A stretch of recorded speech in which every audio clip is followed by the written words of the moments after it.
Бүгінгі таңда дәрігерлер пациенттерді тексерудің орнына компьютерлерге телміріп, деректерді түрлі ақпараттық жүйелерге енгізуге, формулярды толтыруға мәжбүр болғандықтан науқастарды қарауға тіпті уақыты да жоқ.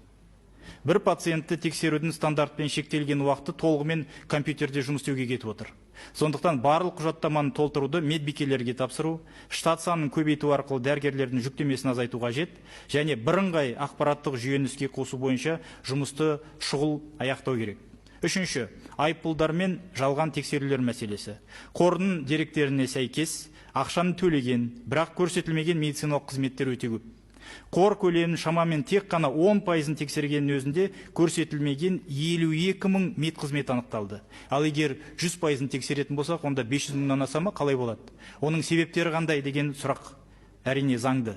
Біріншіден, бұл қордың айыппұл жүйесіне байланысты. Айыппұл жүйесінің өзі жалған тіркеулерді ауруханаларға пайдалы қылып отыр, сондықтан осы жүйені қайта қарау керек. Екінші себеп ол тарифтер.